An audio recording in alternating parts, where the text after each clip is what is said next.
Hey guys, welcome back to another edition of the Art and Business of Writing podcast. I am your host, Chris Jones, where I'm excited today to bring you Zack Miller. Zack Miller joined us on episode 32 last year. Zack is an entrepreneur, author, and television and internet personality with over 2 decades of business experience.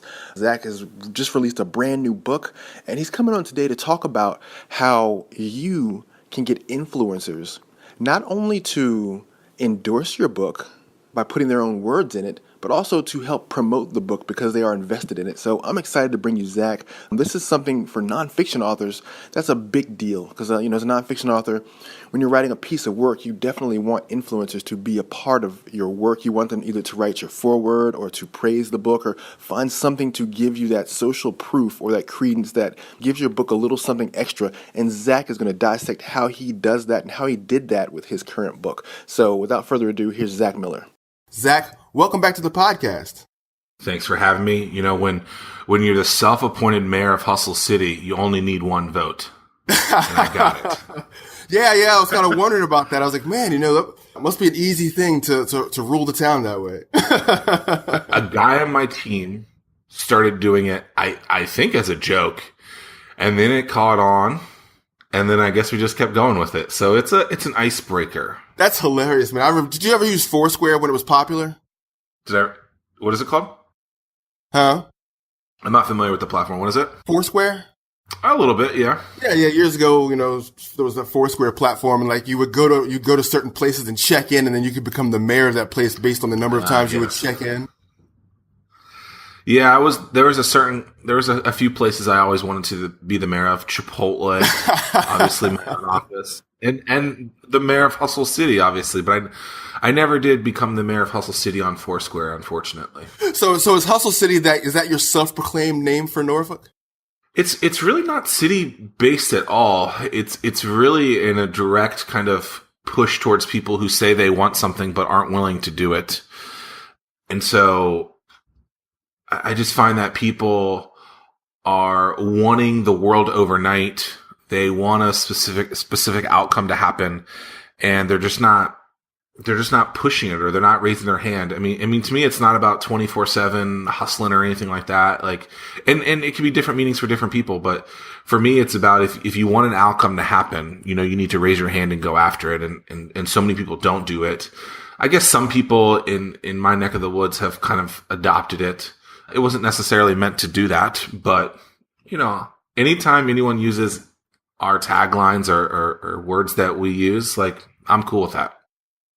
No, that's cool, man. Hey, so, and if you guys want to hear more about kind of the raise your hand concept, Zack was on episode 32. Definitely go back and check that out. But hey, did you know, Zack, that your episode 32, where you hopped on and talked about writing and promotion and social media, that was my most downloaded episode?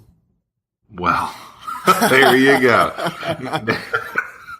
No, that's awesome. And it's an awesome feeling to know that I'm number one. I love a good competitive battle, and to the 31 people before me and to the how many in between, you got a lot of work cut out for you. Yeah. I mean, it had right around 1,600. So it was a very popularly downloaded episode. But so tell me, I know you have this thing with professional wrestling too. I always see you on social media with your wrestling belts and your title belts. Talk about that a little bit. What's that about? So as a kid, I watched wrestling, WWE, WCW, whatever. Then I went to college and stopped. And then somehow I learned about the WWE network, which is their online platform with all their content. And it's a similar platform to one of the things that I built for my company. And it intrigued me to start watching it again. And about 2 years ago, a new client, Xerxes Nabong, who's probably a bigger wrestling fan than me, I met him, and he bought me this belt. It's $400, and I'd always kind of wanted one because I thought it was kind of cool.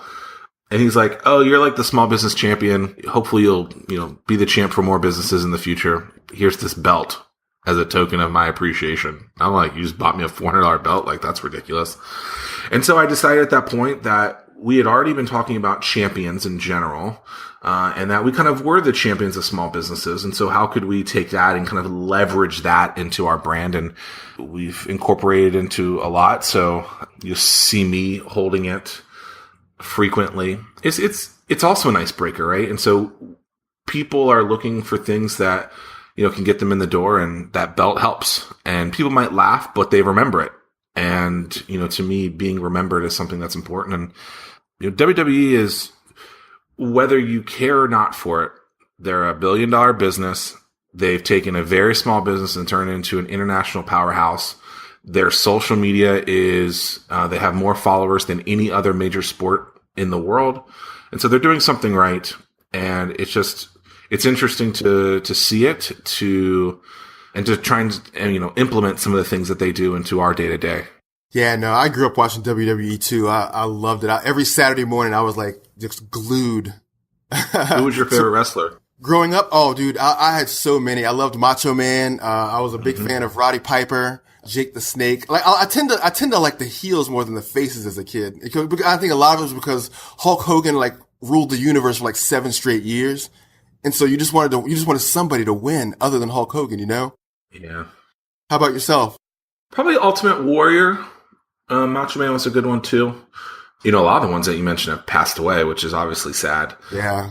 It's interesting. Shawn Michaels growing up was really popular. The Rock. So if there's 3 people that I would ever want to meet, The Rock is one of them. I don't know. It's just something about having a couple bucks in your pocket and now being, one of the wealthiest people in the country and most famous. There's something from a respect standpoint that you look at that and you go, damn, that's powerful. And yeah, so those are probably my, a few. The Rock, Ultimate Warrior. Yeah, dude, I love The Rock, man. I enjoy just how his mic work is so good. And I love Stone Cold too. I used to, as a fun thing to do, as a decompression activity, I would sit back and watch those compilation videos of Stone Cold Stunners. Yep. Oh man, good times. I remember in high school, someone Stone Cold stunned me. Not fun. Are you serious? That's it's like, out of nowhere, I just got stunned. I was like, great, I'm not going into wrestling now. The dream is over. All right. So let's talk about your book, The 1004 Method. How'd you start that? How'd you get that going? So as my team has grown, from the first time I wrote a book, which was called Community, it was about building a small business community in your backyard. My team has grown to a handful of people. And one of the strategies that I used before to try and become an influencer was to write this book about building a small business community around the stories of the stuff that I had done in Southeastern Virginia. I'm not a great writer, but it's made a couple $1,000, and it was all ebook. And it was something that it took me a long time to do. And, at the time I was proud of it, but I recently in the last year or so brought on a guy named George to really help build other communities through Hatch. And so one of the things that we do is we sell our platform to different communities or cities or schools across the country. And one of the challenges that he was seeing was, hey, everyone in Southeastern Virginia knows you. We get to Cheyenne, Wyoming, and people are like, Zack Miller? Who's that? Hatch? What's that? And so we had this challenge of, hey, we need to get in the door. What's one way that we could do that? And so he had read the book before, and he was like, why don't you just do an update to the book? And so I was like, all right, that sounds okay. I think we could tweak it a little bit, have a second edition, and let's do that. Well, as we started deep diving into it, we realized that it probably would be a smarter decision to just start over and to take some of the basis of the first one, but really start a new chapter, a new book. And so the last one was released in November of 2013. And so it's been 4 years and a lot's changed. I at the time I had no one on my team. And so we decided as a team that, it might be something that we should put together. Same kind of premise, but we've had a lot more success and a lot more failures since then. And so we've been building this platform called 1004, which is really a approach towards growing businesses a different way in a community. And so the numbers mean 1,000 businesses with an average of 4 employees each. So if every community could have 1,000 new businesses started that get to 4 employees, it's 4,000 new employees, where a lot of the traditional ways to recruit and attract and to grow businesses is by moving a large business to your community. And so we kind of flip-flop the mindset of, recruiting large businesses, and instead, from a community standpoint, from an organic standpoint, how can you produce and enhance and grow 1,000 businesses in your backyard? So that whole mindset is what we think of with 1004. And we really wrote the book around that. But I can tell you, it's hard. It's really hard putting out a book. I remember I was thinking about what I wanted to say about this last night. And it's hard putting a book together. I got a lot of friends that have put together books, and they're like, yeah, year, 2 years, 18 months. And, we're trying to get something out in 2, 3, 4, 5 months and still be amazing. And so that's really hard. And, I think that if it was just me at this point and didn't have a team, I would have released it by now. But because we have a team and we're all working on it together to make it really, really strong, it's not going to go out until it's ready. And so it might be 6 months. I hope it's not 6 months from now, but it's important to put something out there that's powerful, especially when you're trying to get other people to really recognize what you're doing as an authority, as someone that's credible, that knows what they're doing, that can help create results. Right. And, being an entrepreneur, naturally, you're focused on the business and being in the business and building business, but writing doesn't always come, first nature for entrepreneurs. So what was your approach when you came up with the concept of putting the book together? What did you do to flesh it out and frame out the book? I think that's something that we did a bad job of. We should have, really said, what are the things that we want to do with this book? Who's the audience? And I think because of the way it started with the rewrite to then let's redo the book, we as a team kind of struggled with that. But, looking at it now, it's for people that are looking to grow a small business or a small business community, and ways for them to, do that. And so it's broken up into different sections. One thing that we got a lot of feedback from our early kind of influencers that have read it is, clearly defining the status quo of what you're challenging.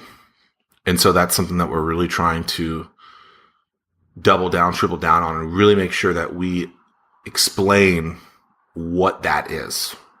And the status quo that we're challenging is really that the same communities have been doing the same way of growing the business community for hundreds of years. And the world has changed, and we need to change that, and we need to evolve with that. Now, for entrepreneurs who are, who've been in their business, like you have, you've been in the entrepreneurial space, you've helped people build businesses, you've helped them grow their businesses. So you've got all this intellectual property sitting in your head. Like, for entrepreneurs with that sort of mindset, do you recommend that they write books to extend their platform? And what can books do for their platform? So I definitely think they need to get it out, whether it's through writing a book, a podcast, selfie videos. They need to get the information out. I don't think the specific medium is as important today as it might have been 15, 20 years ago, especially if you're not good at writing, especially if you have hesitations to get stuff out. But I do think your content, what's in your head, needs to get out. And even me, who a lot of people think is very vocal and visible, I feel like I do a very poor job of getting a lot of information out. And so the book is one way to do that. But I think by supplementing it with a podcast or videos on YouTube or Facebook, I think all of those things are important. And I think getting that messaging out and when you're first starting, I don't even think you have to be concise. I think you just have to start getting it out. And I think that's where a lot of people mess up, where they're like, oh, this has to be perfect. And I think there are certain things that need to be perfect. A book needs to be perfect, but not a lot of other things need to be. So if you do a podcast and you mess up, who cares, right? If you write a blog post and it's not the best thing in the world, who cares?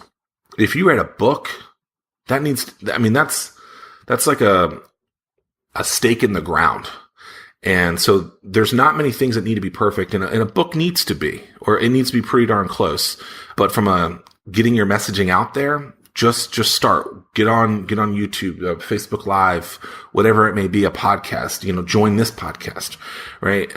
call up Chris and say, hey, I want you to interview me. Like, all those things are important. But a book, that's one that, a book and a movie or a documentary, like those are the things that are like, they need to be the stake in the ground, really, really solid. Oh no, I definitely agree with having a book. Yeah, it definitely has to be done well, because it represents you more than probably anything else that you're going to do. It represents basically how you bring your thoughts together, how you compose your concepts, and then how you want to present yourself to the world. And I think the world expects a certain thing out of a book too. And if you don't, like, they can turn the other way, look at you a little differently if your blog post is one way. But if your book is a little messed up, they're going to think differently. And that's because they understand that a book takes time, where a blog post might take a couple of hours, might take a week. And so I think they're just, psychologically, people view them differently. And I tend to agree with that. Now, with you were able to get some pretty influential people to leave some praise for your book. How did you contact them? How did you get influencers to read your book and then endorse it? So one thing that was interesting is that this is kind of by chance, is we started this podcast and the podcast led to the book. And so while interviewing people for the podcast, we started saying, hey, we're writing this book. A lot of it is about the stuff that we just talked about. When we're ready to send you a draft, can we? And people, they just jump on board with it. I mean, like, it's literally that simple. Is, okay, here are the influencers that we want to talk to. We're already interviewing them for our podcast. Now let's tell them we have something else. Maybe add a couple of their quotes to the book. So then they're like, oh, that's so nice. Kind of stroking their ego a little bit, if you will. And then we would just, send them a copy. Everything's been digital so far, so we haven't gotten anything printed. And we would just say, hey, like, when you have a couple of minutes, read this. You might see your name in there, and then let us know what you think. And so what's interesting is we sent it to people that were very different scales of kind of our target. So, like the best of the best to maybe the little guy. And I think that's important in a book, because usually you are going to have a scale of, super influencers to just the person that's going to go to Barnes and Noble and read the book. And, that was something where we even sent it to other authors who have popular books out there and who understand what we're doing. And that's actually been good in getting really solid feedback too. We don't like your tagline of the book, or you're really missing this point, or one thing that was really interesting was, from a feedback perspective, is we didn't talk about what the numbers meant until like page 26 or something. And we never noticed it. And I think a lot of times, because we're so attached to something, or because we've been looking at something so long, we forget what it's saying and we read it a different way, or we comprehend it a different way. And then when you get a separate set of eyes on something, you recognize, oh, I've missed that point. And so now we readdress and everything. But so we had a list of people that we wanted on our podcast, and we've been getting them on our podcast. And then we basically said, hey, we have a book associated with the stuff that we're doing. We'd like to share it with you, and then give us your feedback.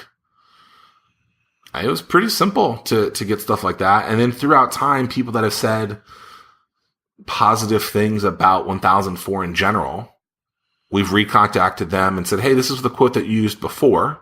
Are you cool with us using it? And so a president of a major university, the first CTO of America has said something, a venture capitalist has said something. And so by just having those quotes, even if they don't think that the book is amazing, you have these credible sources that are endorsing you, that allows you to get kind of to that next step.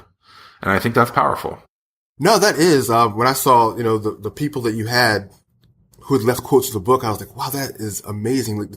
And you talked about, how, you and I had talked a little off the cuff about just how easy it is to reach out to influencers. So for people who, you talked about a little bit because you had a podcast, and that's how you use that to get people in and use that as leverage. But for the person who doesn't have a podcast and they want to reach out to influencers, what can they do? How can they attract influencers without having a medium for them? Yeah. I mean, I think the first thing to do is just say, hey, right? I mean, like, hey, I'm writing a book. It's on this. I see that you're writing about other things, or you're an influencer in this. I think what I'm talking about might be a good fit for you. You could go into like a really like hard pitch then, or just create the relationship. So there was here's a great example. There was a lady who was writing for a major publication. I can't recall the actual publication, but she wrote something about the Silicon Valley effect, the Silicon Valley names, where different cities are trying to be like Silicon Alley, Silicon Prairie, and basically renaming their areas to be similar to Silicon Valley, and why that's bad from a branding perspective. And so I reached out to this lady and I said, hey, I just read your article about this. And so whatever the headline was, I used to name my area Silicon Anchor. So I had ties. So we were similar in that respect, where it's something that she was writing about was something that I've lived. And I said, I think it was a mistake that I named this area Silicon Anchor. But I loved your article, and I'm looking forward to reading more. And so I'm basically just stroking her ego. And then when it's time to provide her something else, I already have that relationship with her. So I'll follow her on Twitter or Facebook and like some of her posts, or give her a comment, or send her a lead when appropriate. Like, I think all too often people are going in saying, hey, me, when instead they could say, hey, I just like what you're doing, and I just wanted to say thanks for doing it. And then at a later time, go in and say, hey, I wrote this book. You seem to be an expert in writing about these things, or being a producer about these things. Can I send you a copy? And so with that approach, like, I mean, it makes it harder for a person to say no to you at that point. But do you agree, or do you find that to be true, that, you know, once you've built that relationship, once you've kind of connected and had dialogue with that person to a degree, that they're more receptive? They're definitely more receptive. I mean, you can definitely still get the no, yeah, right? I mean, there's definitely people who, this is not 100% strategy. So there's definitely people that we put on the podcast, told about the book, and then sent them the book, and they're like, I don't have time. And we're like, okay. I mean, you can't force someone to do anything. But if you just imagine if the first thing you do with this relationship is just send them a copy of the book. I mean, maybe they read it, but maybe they get hundreds of books a day. What sets you apart? So there's all these different strategies on outreach that I think are important. And if you don't do anything, nothing will happen. And so you have to constantly be trying different methods. So one of the things that we're doing, from not an influencer standpoint, but to get in front of different cities or communities that we want to provide business to, is we are going to send them a couple of books. So we're going to get some books printed, and then send them with a handwritten card and saying, hey, this is our gift to you. And so that's a way for us to hopefully spend, I don't know, 10, 20, 30 bucks. And then a little bit of time writing a handwritten card saying, hey, we wrote this book. We appreciate what you're doing in your community. Now, hopefully you read it, call us, and then we can start talking about maybe doing some work with you in your community. And so that was the whole strategy from the beginning, is how can you get in front of these people? You cold call them, you email them, it seems like they don't know you. Okay, let's write this book, send them a couple of copies, handwritten card, and say, hey, this is what we do. This is how we think. Read it over the weekend and let us know what you think. And then that starts a different conversation. And it is a long conversation. It's a long process. But if we can get in a couple of those doors, we can get in a couple of doors and get our product in different places. And so it's a long process. It's a long form strategy, but we think that it's something that is going to work out well for us. And so, TBD, I guess, right? We'll see what happens. Right. No, and I think and you hit on something that's very good that, when I talk to people, I always remind them that, book writing is a long game. I think people get in the mindset that, wow, you wrote a book, you must be making, making lots of money doing it. When book, for some authors, it's not even about the book sales itself. It's more about an influencer platform. Well, I need my book because I want to become a speaker. I need my book because I want some level of authority that I want to get in, or I want to reach a market. Like you just said, I want to tap into a market that I'm not in. So the book is my entree to that market. What are some other ways that for an entrepreneur that a book can help jumpstart their business or take them places that, they probably couldn't get in otherwise? Well, for us, it's definitely not a direct money making platform, right? So we're not writing this to make a lot of money. We're using it to get in front of different doors. Other things to do, I mean, you said speaking. It could be to, I mean, it could be to get in front of specific people. It could be to use to start a podcast to then say that you are the author of XYZ book. So then when you talk to, or you're introducing yourself to specific guests, you can say, hey, I'm the author of this, and we're looking to bring on people like yourself. It's all about credibility, I think. And so whether it's a book, whether it's a podcast, whether it's hosting a show, whatever it might be, you're looking for credibility. And a book is one of those things that probably has the most credibility out of anything.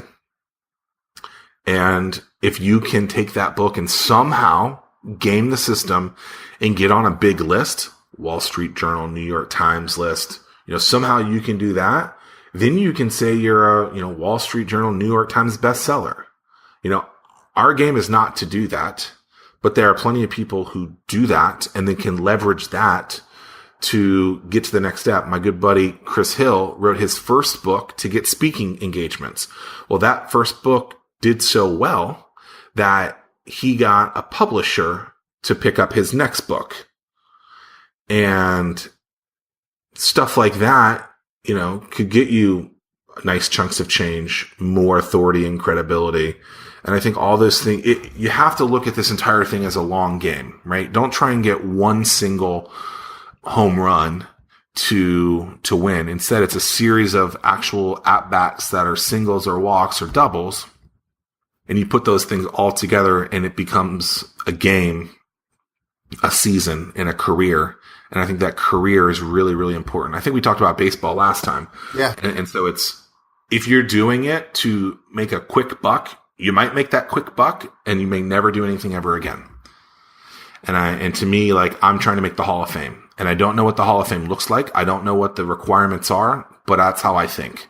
And so I'm 33 years old now, and I know I got a lot of life to live and a lot of business to do. And so I just try and move a little bit forward every day. And that's it. I mean, I'm not trying to win today. If I get a home run today, that's nice, but it's not going to be the defining chapter in my career. I'm going to have a series of defining chapters in my career. Right. And I like what we talked about earlier when we talked about, using the book as a platform. The thing to think about, and I think for all people who are listening, who are entrepreneurs and are thinking, hey, maybe I should write a book, but don't have the mindset we talked about before where it's just a book. I mean, I've got a book now. What do I do with it?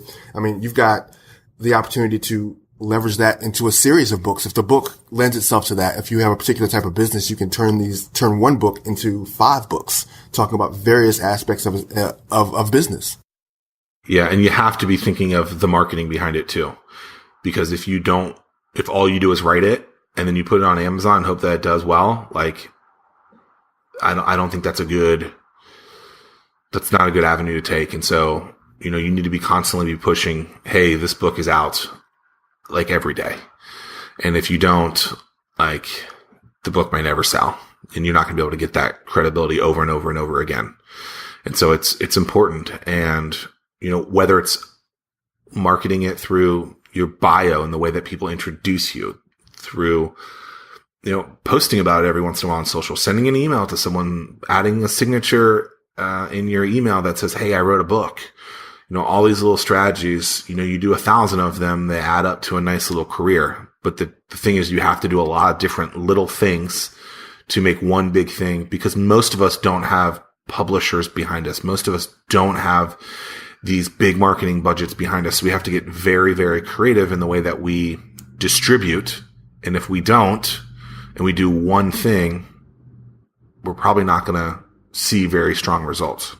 Right. No, and that's the thing. It's the mentality. I mean, if I like a lot of people look at Amazon as, well, I'm on Amazon. Why isn't anybody finding me? It's the world's largest search engine. Why can't they find me? Well, they can't find it because they don't know you. Like you said before, people in Wyoming don't know Zack Miller from Southeast Virginia. And it's the same thing for authors, is that, once Amazon is just the vehicle. It's really the break in. Okay. Now you've got this platform that's public that people can find you, you've got to send people that way. You've got to send people there. And so, at that point, once you publish a book, you become a publisher, and you've got to put your boots on the ground and start talking about your book, telling people about it, putting it in people's hands, finding ways to engage with people with your book. I mean, the real game isn't the actual writing. The real game is after you've published it. And that's why I think I'm so intrigued by something like WWE, where I look at it, and yes, I enjoy it from an entertainment standpoint, which is, ridiculous sometimes. But look at what they do from an advertising standpoint. And I think if other people, so if a listener is wondering like, well, what do I do? Well, start seeing what ESPN does when they're promoting the next football game, right? See how often they're promoting a specific game. Look at WWE and see how often and with specific mediums in the way that they're promoting one specific show. Look at what an author is doing to get their book out. They're going on a tour. They're talking about it on their website. They're doing blog posts about it. They're doing a series of actions, usually dozens or hundreds of actions, and take a page of notes and say, okay, these are the things that these people are doing.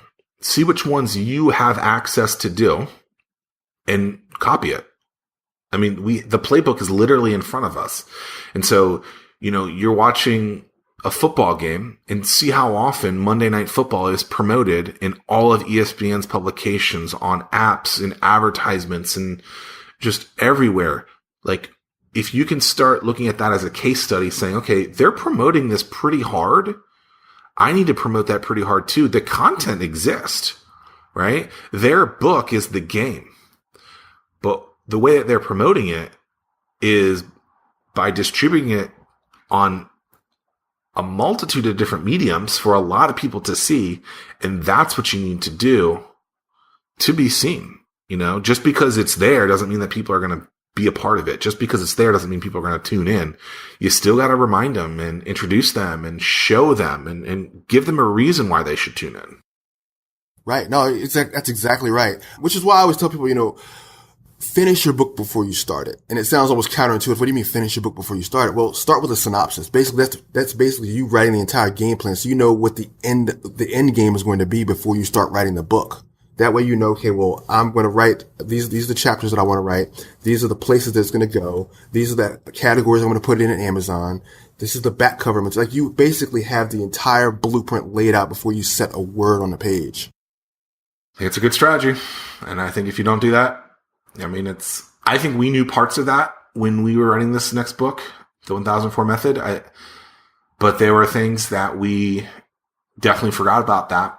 And when we started getting it to other people, we recognized that, we forgot to do that. And so, it's know what you're writing, know who you're writing it to. Like, what's the end goal? Like, we knew the end goal, and the end goal hasn't changed. But it can be a challenge. And I think that people should definitely think about that blueprint and use it, Chris. Yeah. And talk about, you said that you sent books out to people and they were giving you suggestions and feedback, and some influencers said yes, some said no. Like, for people who this is like their first foray into really putting themselves out there. Because when you write a book, you're putting yourself into the book. Every bit of you, every fiber of you is going into this thing. How do you deal with either just some of the criticism, some of the feedback, so that really you're not taking it personally, but you're looking at it as this person cares enough to write feedback on my book so that I can improve my work? I think you just said it. This person cares enough to give me feedback.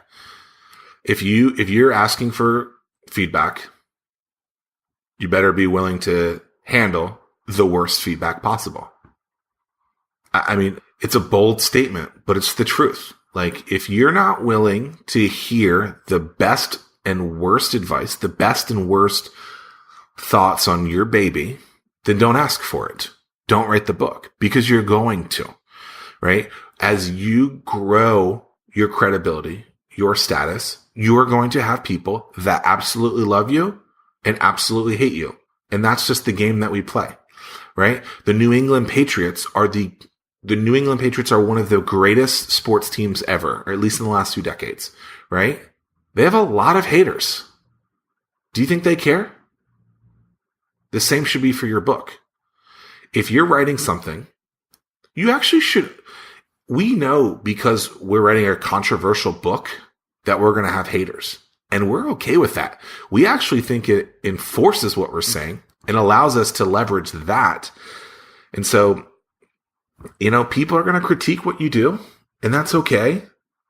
Taylor Swift, haters going to hate. Like, who cares? Like, you just have thick skin. Understand that you're going to get feedback. You're going to get feedback when you're not expecting it. And if you are actually requesting feedback, expect the worst. Actually, I want the worst. When we got our first edit, a guy that we run a course for, a workshop for, his name is Jim Carroll. He works for the Small Business Development Center in Hampton Roads. We sent him the book, and he spent 15 hours reading, reviewing, editing it. And when I got it, there's a lot of red. And he's like, look, you're on to something, but here's what I think. And the pages that didn't have red in it, I was like, did you skip a page? Like, are you okay? Like, I think you just have to deal with it. And to me, I've been doing this long enough that I know that this stuff's going to happen. If the first time you hear that your baby's ugly, it does hurt, but you just have to deal with it, and you just have to, grow into your world, because that's not going to stop. The more you grow, the more people will hate you, the more people will love you, right? And most people will be negative than positive. I mean, all you have to do is look on any social media, right? And so if you can't handle that, be careful, because it might get ugly.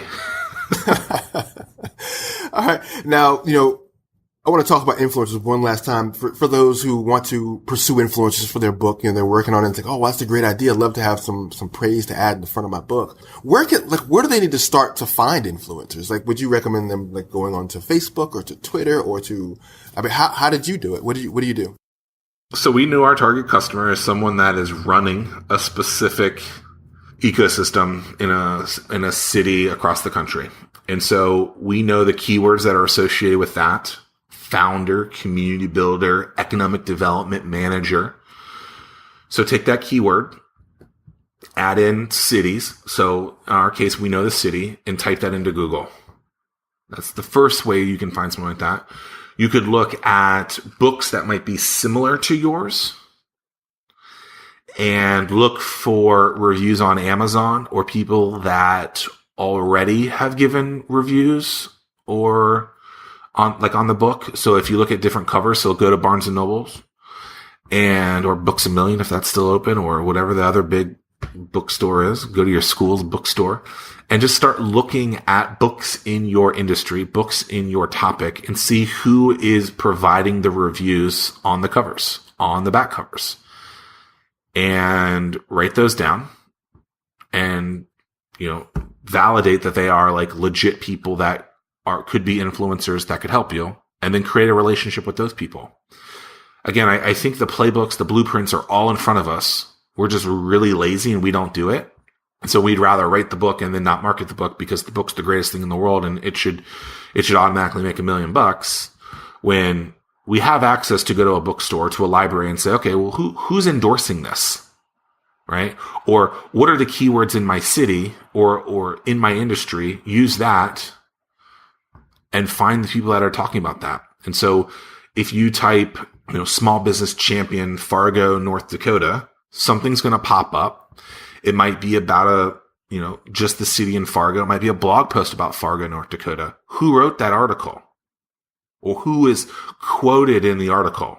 That person is more likely to either be the influencer that you're looking for or knows the influencer. And so create a relationship with that person, reach out to them and figure out if they are that person. And if they are, take the blueprint that we provided earlier and reach out to them.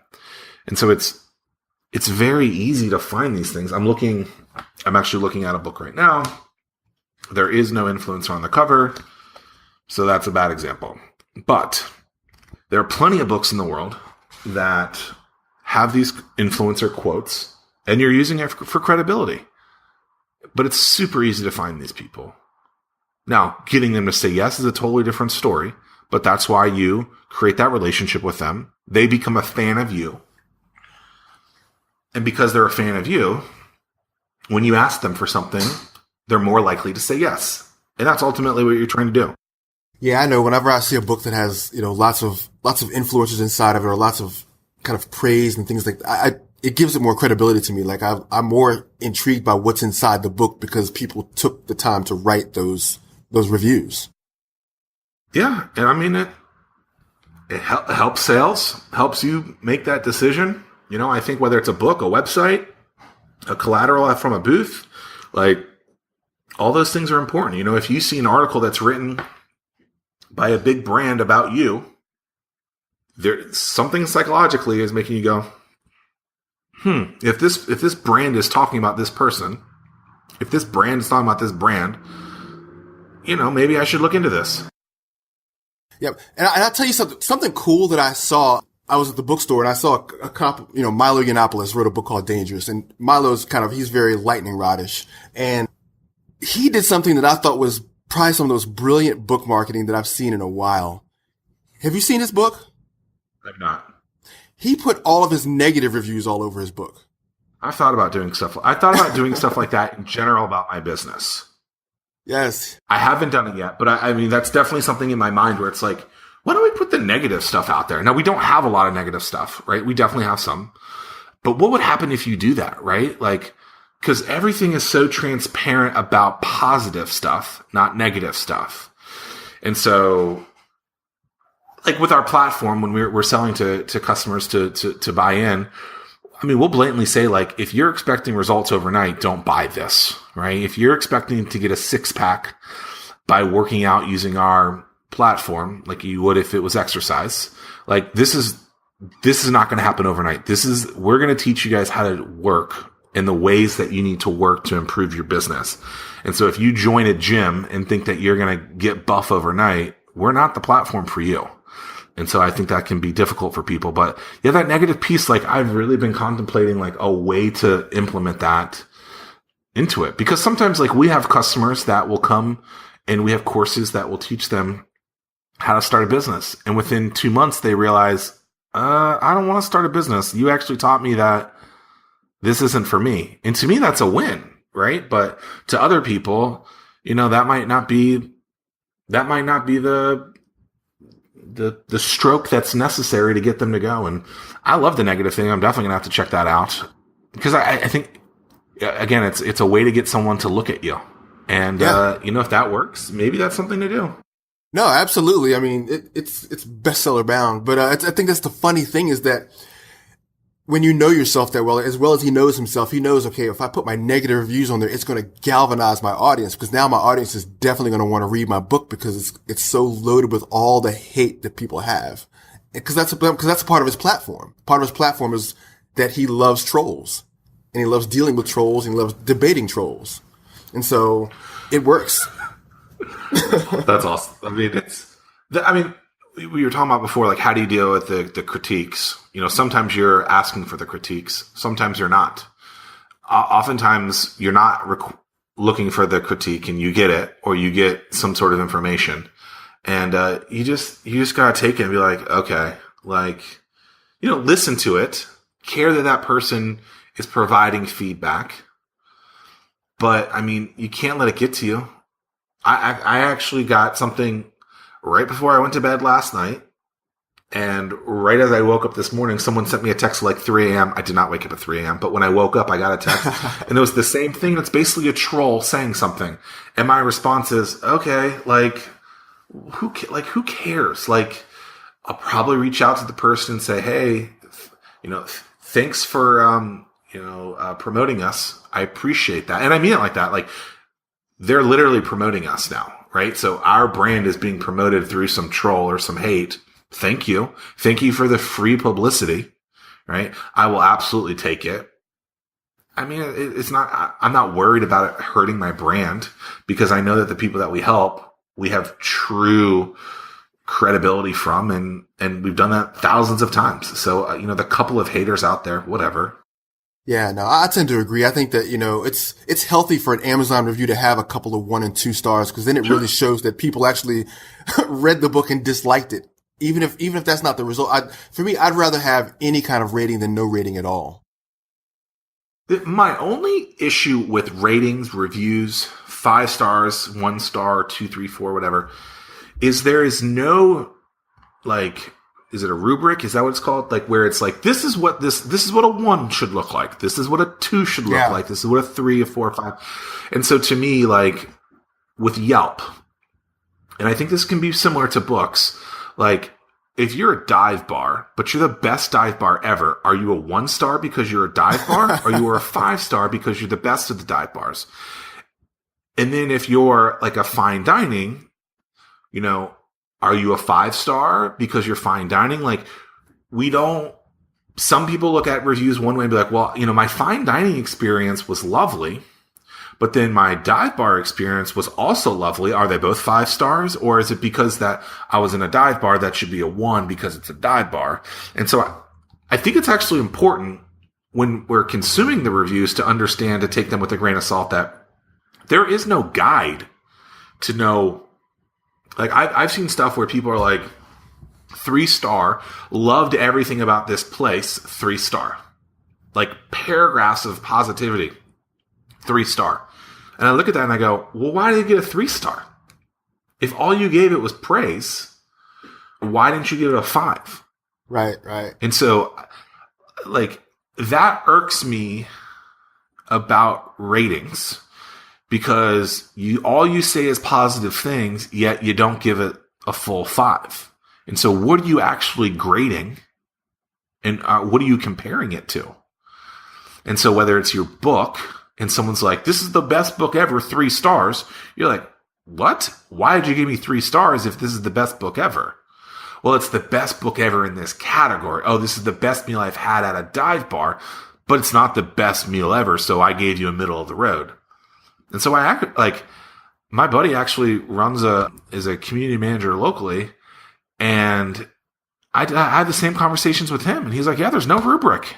And I'm like, you know, that's kind of unfortunate, because other people are graded as their business through these platforms.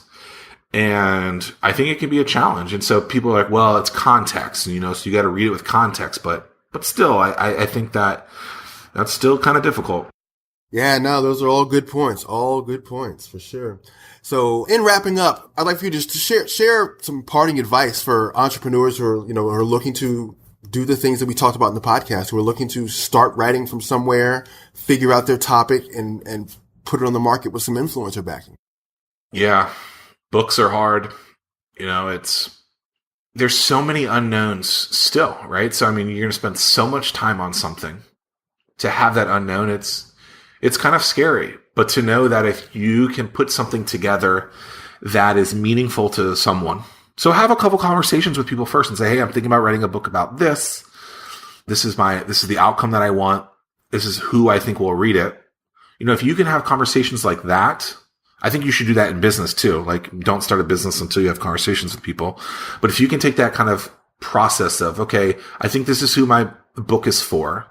This is what I'm going to write. So this is what I'm going to produce. And this is the way that I'm going to do it. If you can't find people through your conversations that are going to praise that, endorse that, are going to buy it, like, you probably shouldn't write the book. But at the same time, if you're looking to do it from a credibility standpoint, you know, be thinking about that. And so, hey, I'm going to write this book. I'm looking for it to be credibility and to become an authority. Who are the people that I want to be an authority to? And start creating those relationships with those people. And, you know, it's like those relationships are probably the most important thing. And if you can't create those relationships, you know, are you going to be able to be that source that you want to do? But, you know, books are hard. They take a lot of time, but, you know, good on you for trying. Good on you for putting it together. You know, I think all too often we love to hate first instead of praising. And I think people should be praised more. And so if you're thinking about doing something, you know, get some of those early wins in, find those people that you're looking to connect with, and then do it. Because at the end of the day, you'll be happy about it. And, you know, it could get you a little bit closer in the step into you trying to become a Hall of Famer like I am. And so don't be so hard on yourself and just do it. All right. Thanks, Zach. Guys, we have been with the champion and the mayor of Hustle City, Zack Miller, talking about books and influencers. Zach, thanks for joining me again. Thank you. The champion is out. And one last thing before you take off, let everyone know how they can reach you. Sure. They can go startwithhatch.com. So that's startwithhatch.com. They can actually check out the book at startwithhatch.com/method. The book's the 1004 method. And email Zack, Z-A-C-K, at startwithhatch.com, or on social, it's Zack, Z-A-C-K, Miller 84 on all social accounts. Awesome. Hey, Zack, thanks so much. Have a great day. Always a pleasure, man. Appreciate it. Hey, author, Chris here. I want to tell you about a program that I'm really excited about called Group Gold. For a long time, I would post on my Facebook fan page only to find crickets. Very few interactions, very few connections. That is before I discovered Facebook groups through the program Group Gold. Facebook Group Gold program is the most complete one of its kind to help you grow, engage, and monetize your Facebook group. Mark Mawhinney, the program creator, will walk you through every aspect of how to create, manage, and run your Facebook group so that your tribe is coming to you. It makes it easier, doesn't it? When you've got people interacting with you because they want to be there. That's the beauty of Facebook groups over Facebook fan pages. Ever since I started the Facebook Group Gold program, I've been growing my group, building my audience, and I've got people in there who are active and who want to be there, hanging out with me every single day. You can have that too. Just visit my website, www.readyrightlaunch.com, and under the offer tab, select Group Gold. Then you can see for yourself the magic of Facebook groups.